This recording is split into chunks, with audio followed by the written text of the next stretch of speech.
जय हिंद साथियों, competition war के यूट्यूब चैनल में आपका स्वागत है। मेरा नाम है संदीप, उपस्थित हूं आपके लिए लेकर एक नई वीडियो। दोस्तों, आज की वीडियो में हम बात करेंगे सीरिया के एलेप्पो और इदलिब शहर पर। वहां के विद्रोहियों ने कब्जा जमा लिया है। साथ ही जो सीरियन गवर्नमेंट है और वहां के जो गृह युद्ध कर रहे लड़ाके हैं, उनके बीच एक बार फिर से लड़ाई छिड़ गई है।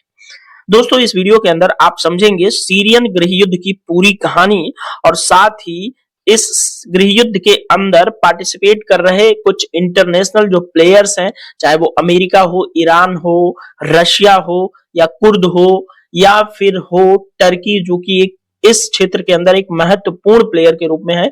इन सभी मुद्दों पर विस्तार पूर्वक इस वीडियो के अंदर चर्चा करेंगे।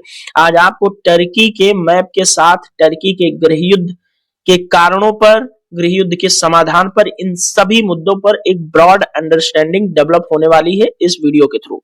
दोस्तों, यदि आप इसी तरह के और भी वीडियोज इस चैनल पर प्राप्त करना चाहते हैं तो सबसे पहले आप चैनल को सब्सक्राइब करके बेल आइकन को हिट कर दीजिए, ताकि आने वाले नए वीडियोस के आपसे अपडेट मिस नहीं होने चाहिए। साथ ही वीडियो के डिस्क्रिप्शन को जरूर चेक कीजिएगा।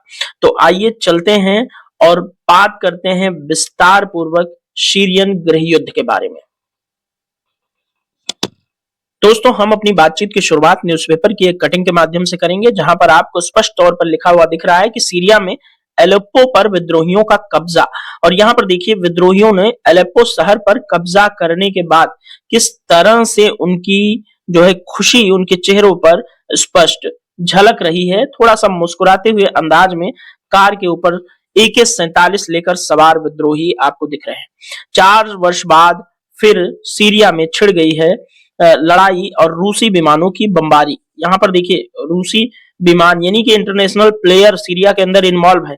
तो आगे समझेंगे कि रूस किसका साथ दे रहा है। रूस गृह युद्ध के समर्थकों का साथ दे रहा है, यानी कि वहां के रेबेल ग्रुप जो विद्रोही हैं उनका, या फिर सरकार का, इसको समझेंगे। अमेरिका किसका साथ दे रहा है, टर्की किसका साथ दे रहा है, ईरान किसका साथ दे रहा है, इन सभी चीजों पर बहुत डिटेल में डिस्कस करेंगे इस वीडियो के अंदर। अभी आप सिर्फ न्यूज़पेपर के कटिंग को थोड़ा सा समझने का प्रयास कीजिए। तो यहाँ पर देखिए, ये दोनों न्यूज आपको समझ आई। साथ ही यहाँ पर देखिए, विद्रोहियों का इदलिब प्रांत पर भी पूर्ण नियंत्रण का दावा। विद्रोहियों ने ऐसा दावा किया है कि अब एलेप्पो और इदलिब दोनों शहरों पर विद्रोहियों का कब्जा हो गया है, यानी कि सीरिया की जो आर्मी है उसको इन्होंने मार पीट के इस शहर से भगा दिया है। ठीक है, आइए थोड़ा सा इस वीडियो के अंदर ये जो न्यूज़पेपर की कटिंग है इसको थोड़ा सा डिटेल में देख लेते हैं। तो यहाँ पर देखिएगा, सीरिया में वर्षों बाद एक बार फिर से लड़ाई छिड़ गई है। सीरियाई सेना ने माना है कि विद्रोही अलेप्पो शहर के बड़े हिस्से में घुस आए हैं और वहां पर उन्होंने दर्जनों सैनिकों को मार डाला है। शहर के बाकी हिस्सों में सेना ने अपने सैनिक बुला लिए हैं और अब विद्रोहियों पर जवाबी हमले के लिए रणनीति बनाई जा रही है। पता चला है कि अलेप्पो पर विद्रोहियों के कब्जे के बाद रूसी सेना सक्रिय हो गई है और उसके लड़ाकू विमानों ने विद्रोहियों पर हमले शुरू कर दिए हैं। इस बात से अभी एक बात आपको क्लियर हो गई होगी, जो रूसी सेना है यानी कि रूस की जो सरकार है वो किसके साथ है, सीरिया की गवर्नमेंट के साथ। बशर अल असद जो वहां के राष्ट्रपति हैं उनके साथ है। कौन? रूस। अभी ये बात आपको स्पष्ट हो गई है। चलिए आगे बढ़ेंगे। सीरिया के दूसरे बड़े शहर अलेप्पो पर विद्रोहियों के कब्जे ने राष्ट्रपति बशर अल असद की मुश्किलें फिर से बढ़ा दी हैं।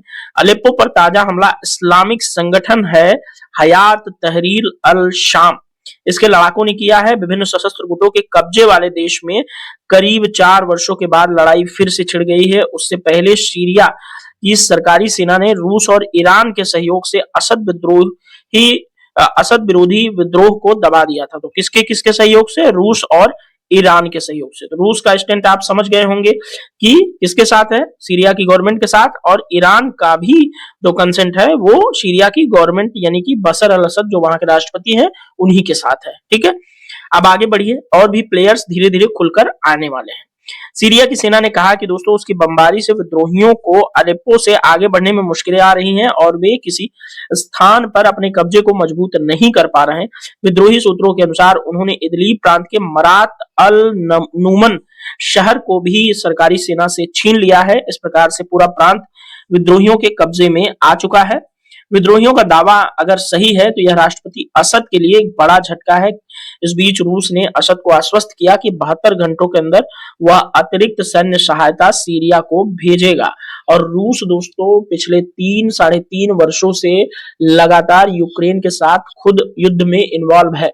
हालांकि अब युद्ध यूक्रेन का और रशिया का अंतिम चरण में है, लेकिन रशिया चूंकि एक बड़ा प्लेयर है, इंटरनेशनल प्लेयर है, इसलिए वो दुनिया के अन्य हिस्सों के अंदर अपने इंटरेस्ट पूरा करने के लिए युद्ध में भी पार्टिसिपेट करता रहता है। जैसे उसका एक बहुत बड़ा उदाहरण ये सीरिया है। ठीक है, चलिए आइए थोड़ा सा और आगे बढ़ेंगे। सीरिया के मैप को डिस्कस करते हुए बात का जो है और थोड़ा सा गहराई में चलते हैं।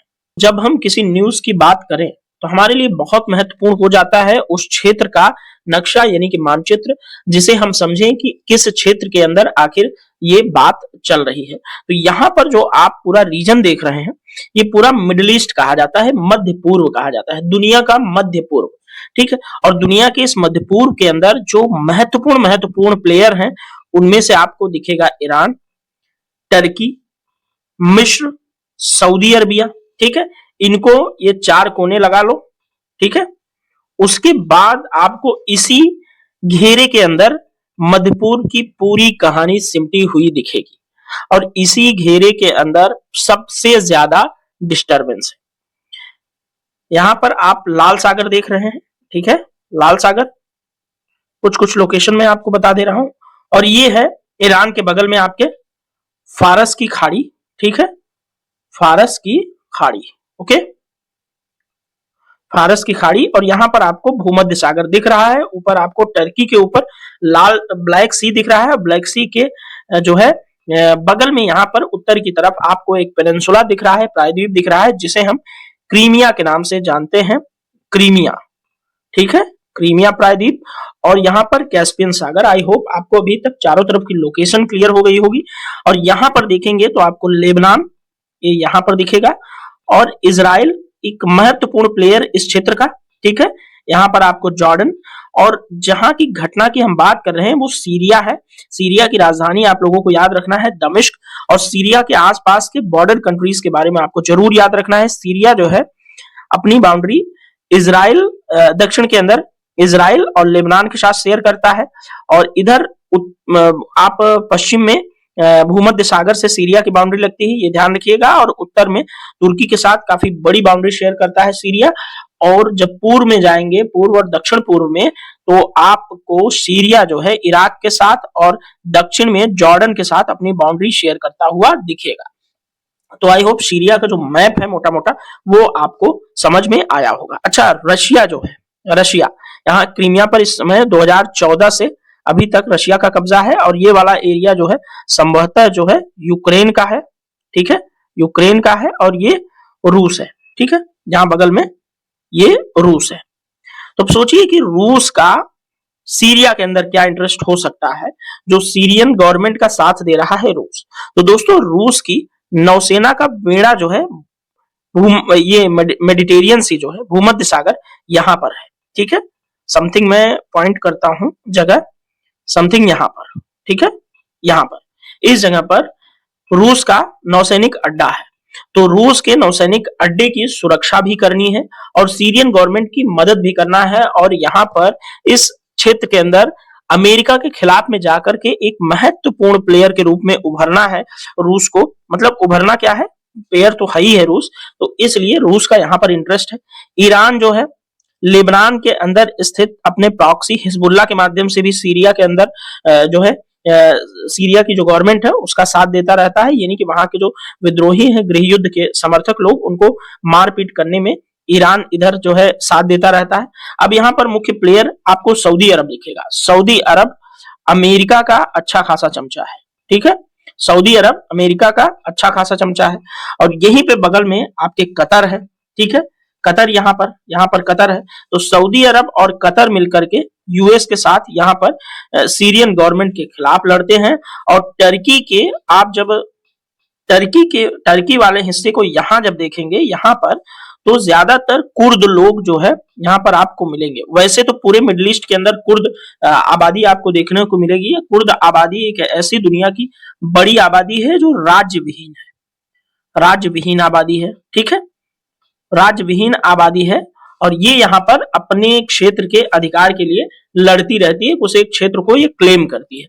हालांकि कुर्द को कई लोग कहते हैं अर्मेनिया से आई हुई जो है जनसंख्या है, और पूरे मिडिल ईस्ट के अंदर कुर्द इस समय फैले हुए हैं। कुर्द भारी मात्रा में जो है इस समय उनके ऊपर कई तरह का संकट है, तो इसलिए वो बहुत बड़े लड़ाके में कुर्द कन्वर्ट हो चुके हैं। और वैसे भी वो एक जो है वीर आपको प्रजाति मानी जाती है कुर्द, इसलिए वो यहाँ पर अपना गेम खेल रहे हैं। अभी तक मैप के माध्यम से मैंने इंटरनेशनल प्लेयर्स का जो इंटरेस्ट है वो आपको समझाया। चलिए थोड़ा सा और देखते हैं सीरिया को करीब से। दोस्तों ये सीरिया का मैप थोड़ा सा करीब से आप समझने का प्रयास कीजिए। तो उत्तर में आपको तुर्की दिखेगा, ठीक है, उत्तर में आपको यहाँ पर तुर्की आपको दिख रहा है, पूरी बड़ी बाउंड्री शेयर कर रहा है। इराक आपको यहाँ पर दिख रहा है, ठीक है, इराक। उसके बाद आपको दक्षिण में जॉर्डन, और यहाँ पर लेबनान के साथ जो है अपनी बाउंड्री शेयर कर रहा है सीरिया। सीरिया जो है दोस्तों यहाँ पर आपको जो है वेस्ट बैंक और थोड़ा सा इजराइल जो है, यहाँ पे इजराइल भी सीरिया के साथ अपनी बाउंड्री शेयर करता हुआ दिखेगा, ठीक है। तो सीरिया का जो जिस शहर की बात चल रही है जहां पर विद्रोहियों का कब्जा हुआ है, ये है अलेप्पो। देखिए अलेप्पो और इदलीब नाम की जगह, ठीक है, ये दो मेजर सिटीज हैं जहां पर इस समय विद्रोहियों ने कब्जा कर रखा है। हालांकि आगे एक मैप और डिस्कस करूंगा जिसके अंदर मैंने ये समझाया हुआ है आपको कि किस सीरिया के किस रीजन में किसका कब्जा इस समय है, तो उसको भी आप लोग देखिएगा। यहाँ पर भूमध्य सागर आप देख पा रहे हैं, भूमध्य सागर के तट पर लटाकिया नाम का एक बहुत अच्छा और प्यारा सा शहर है। हालांकि दोस्तों सीरिया एक प्राचीन सभ्यता है और सीरिया दुनिया का सबसे प्राचीन शहरों में से एक है। यहाँ पर रहने वाले लोग लगभग 5-5, 6-6 हजार साल से यहाँ पर रह रहे हैं, और यहाँ पर उसके साथ उसके पास मेडिटेरियन सी से खूबसूरत बीचेस हैं, बहुत सारी चीजें हैं, बहुत अलेप्पो हालांकि यूनेस्को की वर्ल्ड हेरिटेज साइट जो है समथिंग 2012 के आसपास भी बना था। लेकिन इस समय अगर सीरिया के हालात आप देखेंगे तो टूटे फूटे घर, मंदिरों मस्जिदों को, मंदिर तो वहां नहीं है, मस्जिदों को तोड़ दिया गया है, और तमाम बहुत सारा डिस्टर्बेंस, मतलब पूरा सीरिया आपको एक शमशान टाइप में मिलेगा। हालांकि कुछ अब दक्षिणी हिस्सों की बात करेंगे, इन हिस्सों की, तो वो आपको थोड़ा सा सही दिखेंगे, समृद्ध दिखेंगे, जो कि सरकार के नियंत्रण में आते हैं। अदरवाइज जब बॉर्डर एरियाज की आप बात करेंगे तो तरह तरह के इंटरनेशनल प्लेयर, यहाँ पर आपको यूएसए दिखेगा, ठीक है, यूएसए कुछ खिलाड़ियों के साथ खेलता हुआ, कहीं आपको रशिया जो है इन्वॉल्व दिखेगा, कहीं कोई ऐसे तमाम जो है एक हितधारक समूह जो है सीरिया के अंदर बन गए हैं, ठीक है। तो आई होप आपको सीरिया का मैप जो है थोड़ा सा समझ आया होगा अच्छे से। आइए थोड़ा और आगे बढ़ेंगे। इस मैप के थ्रू थोड़ा सा आप समझेंगे कि ऑक्यूपाइड एरिया ऑफ सीरिया। तो यहाँ पर ऑक्यूपाइड एरिया के अंदर आप देखिए सीरिया जो है, सीरियन गवर्नमेंट का जो क्षेत्र है, ये वाला पूरा क्षेत्र आपको दिख रहा है इस वाले कलर में, व्हाइट क्रीम कलर के आसपास, ठीक है। यूएस जो आर्मी है उसने ऑक्यूपाइड कर रखा है ये वाला क्षेत्र, जो आपको ये वाला केसरिया कलर में दिख रहा है, ये यूएसए ने ऑक्यूपाइड कर रखा है। हालांकि है ये सीरिया का ही क्षेत्र, और यहाँ पर भी ये सीरिया का ये यूएसए की जो है सेनाएं यहाँ पर मौजूद है, यहाँ सेना का बेस है यूएसए का। और यहाँ पर देखेंगे तो टर्किश ऑक्यूपेशन है, ये है देखिए तुर्की के आसपास की जो जगह है, बॉर्डर कंट्रीज, बॉर्डर वाला एरिया वो तुर्की के कब्जे में है, ठीक है। तुर्की अलग यहाँ पर लड़ रहा है, और इजराइल ने भी थोड़ा सा हिस्सा ऑक्यूपाई कर रखा है यहाँ पर, देखिए जहां से इजराइल अपनी बाउंड्री बनाता है। और ये वाला जो पानी वाला क्षेत्र देख रहे हैं ये भूमध्य सागर है, मेडिटेरियन सी है, ठीक है। तो आई होप आपको अभी तक ये समझ में आया होगा, सीरिया की लैंड है, सीरिया के लोगों के लिए होनी चाहिए, लेकिन विभिन्न हितधारक समूह के रूप में दुनिया के अंतरराष्ट्रीय प्लेयर्स यहाँ पर क्या कर रहे हैं। देखिए रशिया की मैंने इंटरेस्ट आपको बताया, रशिया दुनिया में अपना वर्चस्व भी बनाए रखना चाहता है, साथ ही भूमध्य सागर में स्थित अपनी नौसेना के बेड़े की भी सुरक्षा बनाए रखने के लिए सीरियन गवर्नमेंट का साथ देता है। अब थोड़ा सा आगे जब हम बढ़ेंगे तो आपको धीरे धीरे अमेरिका की भी भूमिका यहाँ पर स्पष्ट होगी, ईरान, इजराइल, इन सभी की भूमिका यहाँ पर आपको स्पष्ट होती रहेगी। तो बस लेक्चर को आप ध्यानपूर्वक सुनते रहिए और चीजों को समझते रहिए। सीरिया के बारे में अगर विकिपीडिया आप करेंगे तो सीरिया के बारे में कुछ इस तरह से समझ आएगा कि सीरिया अरब गणराज्य के नाम से दक्षिणी पश्चिमी एशिया में एक राष्ट्र है। इसके पश्चिम में आपको लेबनान दिखेगा, ठीक है, यहाँ पर आपको लेबनान दिखेगा पश्चिम में, लेबनान और भूमध्य सागर, ठीक है। उसके बाद आपको दक्षिण पश्चिम में इजराइल दिखेगा, यहाँ पर इजराइल, ठीक है। और उसके बाद दक्षिण में आपको जॉर्डन दिखेगा, ये वाला हिस्सा जॉर्डन का है। और पूरब में आपको इसके इराक दिखेगा, ठीक है, ये वाला हिस्सा इराक का है। और उत्तर में टर्की में आपको बता चुका हूं, और इसकी राजधानी दमिश्क है, ठीक है। और जो है उमैयद खिलाफत तथा मामलूक साम्राज्य की राजधानी रह चुका है दमिश्क, ठीक है। 1946 में दोस्तों सीरिया फ्रांस से जो है स्वतंत्र होता है। उसके बाद यहाँ पर एक महत्वपूर्ण पार्टी के रूप में बाथ पार्टी का नाम उभर कर सामने आता है। बाथ पार्टी जो है सीरिया के अंदर एक बहुत महत्वपूर्ण रोल प्ले करती है।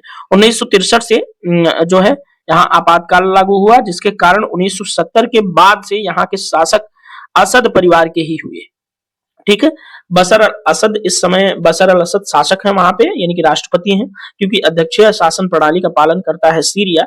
बशर से पहले उनके पिता जो है सीरिया के प्रेसिडेंट हुआ करते थे। सीरिया के बारे में थोड़ा कुछ और जानना है तो यहाँ पर देख लीजिएगा, बाकी विकिपीडिया कर लीजिएगा, जितना इंपॉर्टेंट है सारा कुछ मैंने आपको बता दिया। आइए अब अमेरिका के एंट्री की बात करें, उसके बाद आगे बढ़ते हैं, सीरियन गृह युद्ध के बारे में कारणों को समझेंगे।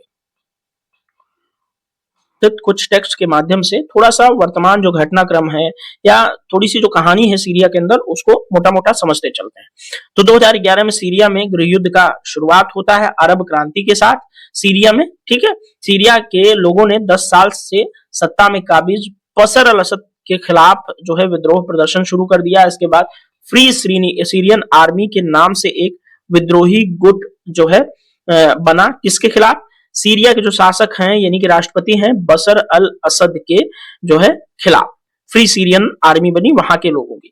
विद्रोही गुट बनने के बाद से सीरिया में गृह युद्ध की शुरुआत हुई। इसमें अमेरिका, रूस, ईरान, सऊदी अरब के शामिल होने के बाद यह संघर्ष और बढ़ता गया। और इस बीच सीरिया में आतंकवादी समूह जो आईएस है उसने भी पैर पसार लिए। आप जानते हैं कि सीरिया, इराक, इन सब क्षेत्रों में आईएस नाम का एक इस्लामिक ग्रुप है जो कि आतंकवादी संगठन है, और ये जो है पूरी दुनिया को इस्लामिक संगठन बनाने के लक्ष्य को लेकर चलता है।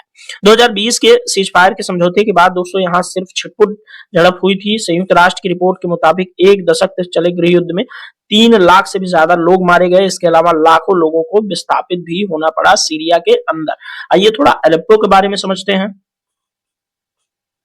गृह युद्ध में अलेप्पो शहर जो है वो तबाह हो गया।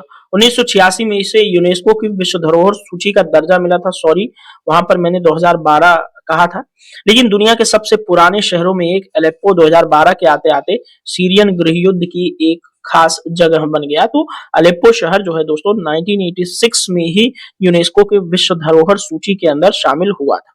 दोस्तों सीरिया का शहर अलेप्पो न सिर्फ वैश्विक धरोहर बल्कि देश की अर्थव्यवस्था का केंद्र भी था। खूबसूरत मस्जिद और कलाकृतियों से सजा हुआ यह शहर देखते देखते अब तबाह हो चुका है। जुलाई 2012 में अलेप्पो 2 हिस्सों में बटा, जिसका एक हिस्सा फ्री सीरियन आर्मी के पास था जो वहां का विद्रोही गुट है, और दूसरा बशर अल असद के कब्जे में।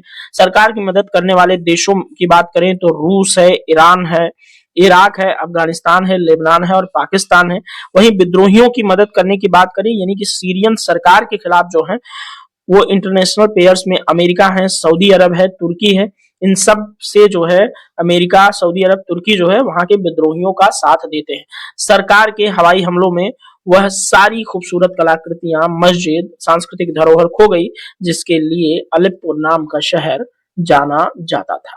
ठीक है, तो आई होप आपको अलेप्पो की कहानी समझ आई होगी और सीरिया के अंदर क्या कुछ चल रहा है वो भी समझ में आया होगा। दोस्तों यहां पर समझिए कि सीरिया में अमेरिका के घुसपैठ की टाइमलाइन क्या रही, अमेरिका का यहाँ क्या रोल है। अप्रैल 2011 की बात करते हैं। सीरिया में अरब क्रांति की आड़ में प्रदर्शन शुरू हुए। इन्हें सरकार ने बेरहमी से कुचलने की कोशिश की। प्रदर्शनकारियों पर फोर्स का इस्तेमाल करने पर अमेरिका ने सीरिया के कई अधिकारियों पर पाबंदियां लगा दी। मई में राष्ट्रपति बशर अल असद को इन पाबंदियों में शामिल कर लिया गया, यानी कि अमेरिका ने बशर अल असद पर भी पाबंदियां लगा दी।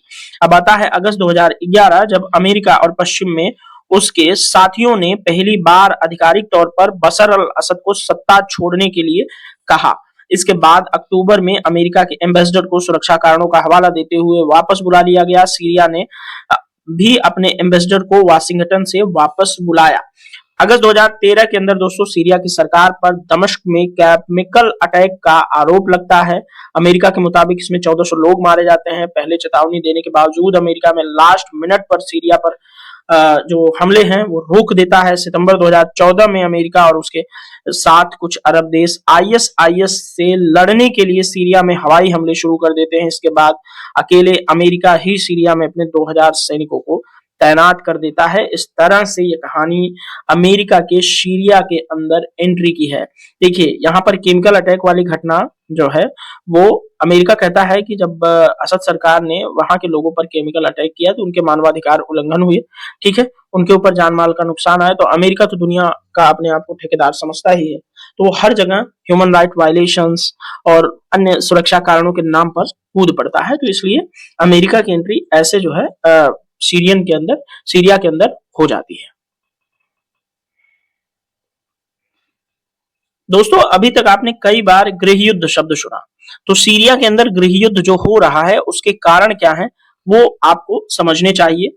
बशर अल असद ये वहां के राष्ट्रपति हैं, ठीक है। सीरिया में दोस्तों जो गृह युद्ध है 2011 से जारी है, 21वीं शताब्दी के सबसे जटिल और विनाशकारी संघर्षों में से एक है। इसको समझने के लिए इसके कारण और कुछ घटनाओं को समझिए और विश्व के प्रमुख देशों की भूमिका को विस्तार पूर्वक से आप देखिए, आपको समझ में आएगा।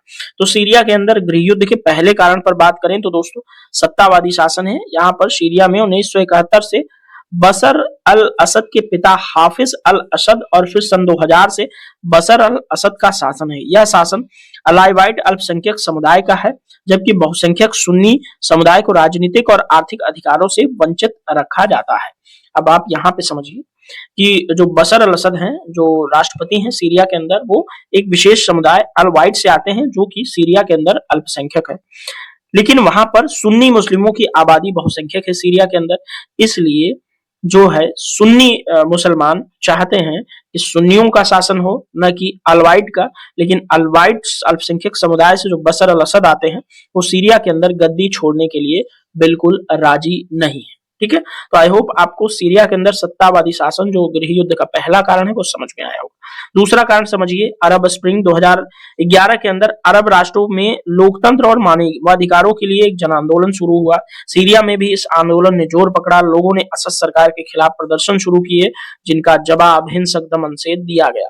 देखिए अरब स्प्रिंग जब अरब के अंदर अरब राष्ट्रों में लोकतंत्र और मानवाधिकारों के लिए जन आंदोलन शुरू हुआ तो सीरिया के लोगों को भी ये बात समझ में आई कि सत्ता के अंदर सिर्फ असद सरकार क्यों रहे, असद परिवार के लोग क्यों रहे, यहाँ पर आम आदमी को भी जो है भाग दिया जाना चाहिए, क्योंकि असद सरकार एक डिक्टेटरशिप जैसा बिहेव कर रही थी।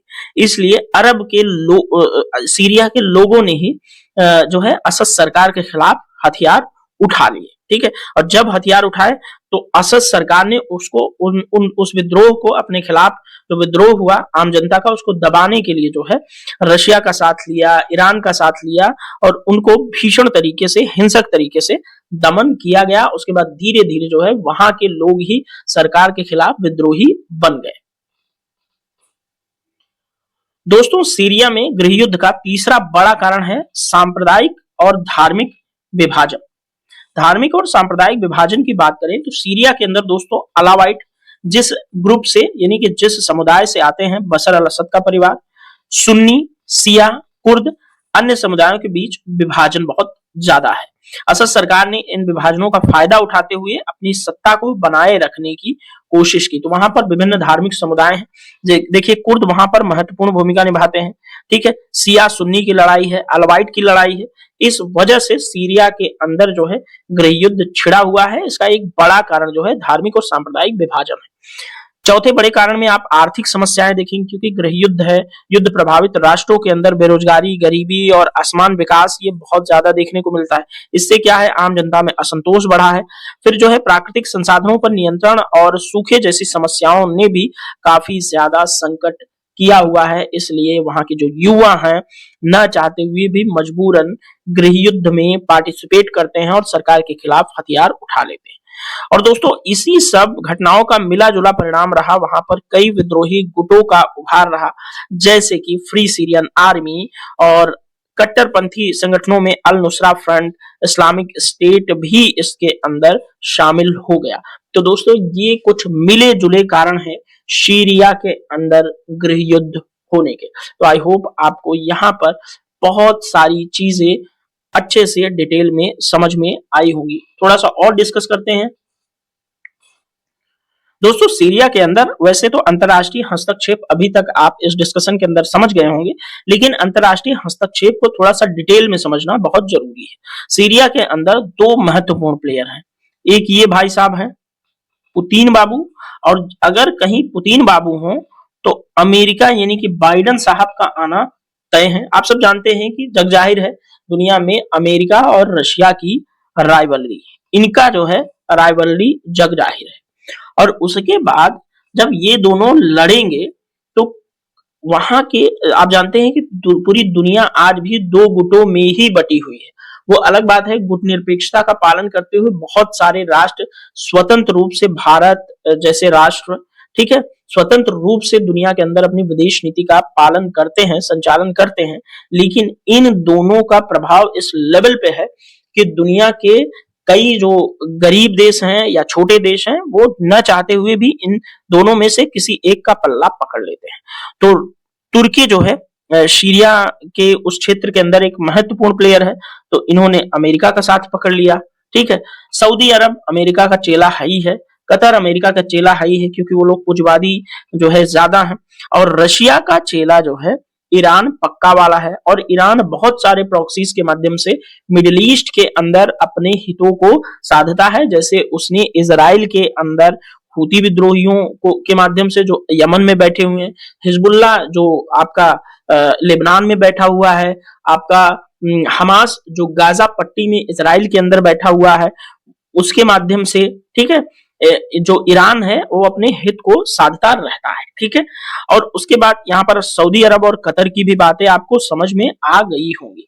देखिए ये वाला जो रीजन है सीरिया वाला, तेल के मामले में यानी कि पेट्रोलियम के मामले में बहुत समृद्ध है, इसलिए जो है तेल के खेल के चक्कर में अमेरिका हर जगह अपनी टांग लड़ाता रहता है।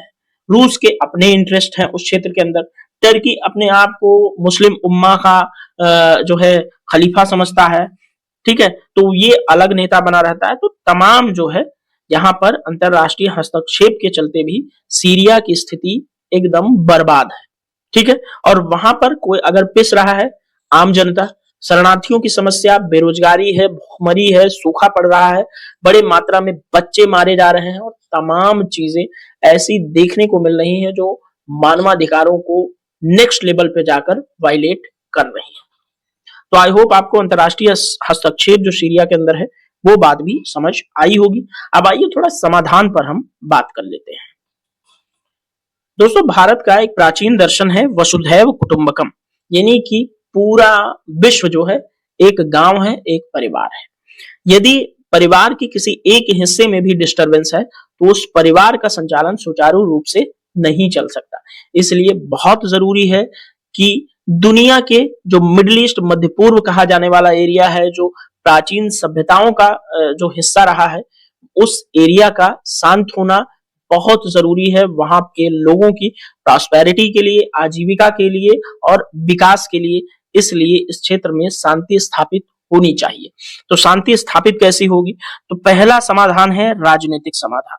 दोस्तों यूनाइटेड नेशन 1945 में जब से बना है, कई बार यूनाइटेड नेशन ने दुनिया में जो डिस्टरबेंस रहे उनको शांत करने में महत्वपूर्ण रोल प्ले किया है, लेकिन आजकल यूनाइटेड नेशन की कोई बात नहीं मानता। तो इसलिए यूनाइटेड नेशन को मजबूत करके दुनिया में हो रहे जो दंगे हैं, दुनिया में हो रही जो लड़ाइयां हैं, उनको समाप्त किया जा सकता है। अंतरराष्ट्रीय संस्थानों को एक निष्पक्ष और राजनीतिक समाधान के लिए जो प्रयास हैं तेज करने चाहिए। यहाँ पर मुख्य रूप से यूएन और दुनिया के जो दादा बनने वाले देश हैं, P5 के कंट्रीज हैं, जो यूनाइटेड नेशन के सिक्योरिटी काउंसिल के मेंबर्स हैं, उनकी जिम्मेदारी बनती है कि दुनिया के किसी भी हिस्से में उस लेवल पर जाकर के मानवता का उल्लंघन नहीं होना चाहिए, इस बात को वो सुनिश्चित करें। मानवीय सहायता, इसमें सीमाओं पर सहायता पहुंचाने के लिए बेहतर व्यवस्था होनी चाहिए। युद्ध ग्रस्त परिस्थितियों में रह रहे लोगों को ध्यान में रखने के लिए वैसे तो तमाम अंतरराष्ट्रीय गैर सरकारी संगठन काम करते हैं, लेकिन फिर भी दुनिया के जो बड़े देश, अमेरिका हुआ, चाइना हुआ, रशिया हुआ, इंडिया हुआ, इन सभी को वहां पर हालांकि जो है जो सहायता है, मानवीय सहायता पहुंचाते रहते हैं, लेकिन फिर भी पूरा एक आपसी सहमति के आधार पे डिस्टरबेंस को खत्म करने का प्रयास करना चाहिए। यहाँ पर युद्ध से बर्बाद हो चुके बुनियादी ढांचों के विकास के लिए आर्थिक पुनर्निर्माण पर ध्यान दिया जाना चाहिए, वो दुनिया के किसी भी हिस्से में हो, चाहे वो सीरिया ही क्यों ना हो। स्थानिक समुदायों की भागीदारी होनी चाहिए विकास और पुनर्निर्माण की प्रक्रिया में। किसी भी देश के अंदर स्थानीय जो लोग हैं उनकी भागीदारी सुनिश्चित करके ही वहां पर शांति व्यवस्था की स्थापना हो सकती है। दोस्तों, शांति प्रक्रिया जो है सभी पक्षों को हिंसा रोक करके जो है वार्ता में हिस्सा लेना चाहिए, जिससे जो है शांति व्यवस्था स्थापित हो सके। वहां पर विभिन्न पक्षों को वहां उस देश के प्राकृतिक संसाधनों में बराबर का बंटवारा किया जाना चाहिए, जिससे सभी शांत होकर संतुष्ट तरीके से अपने अपने विकास की बातें सोच सके। दोस्तों, सीरिया के संकट का भी समाधान जो है अंतरराष्ट्रीय समुदाय को अपनी प्रतिबद्धता बढ़ाने की आवश्यकता है, ताकि लंबे समय से पीड़ित सीरियाई लोगों को राहत मिल सके। तो आई होप आपको सीरिया के मुद्दे पर एक ब्रॉड अंडरस्टैंडिंग डेवलप हुई होगी। अभी तक सीरिया के अंदर क्या हुआ, गृह युद्ध की क्या कहानी है, सारा कुछ मैंने विस्तार पूर्वक अच्छे से समझाने का प्रयास यहाँ पर किया हुआ है। दोस्तों, सीरियन गृह युद्ध आगे बढ़ता है या कुछ आगे की क्या अपडेट होती है वो हम समय समय पर आपको प्रोवाइड कराएंगे। तो इस वीडियो में इतना ही, मिलते हैं नेक्स्ट वीडियो में, तब तक के लिए bye bye, thank you so much, जय हिंद, भारत माता की जय।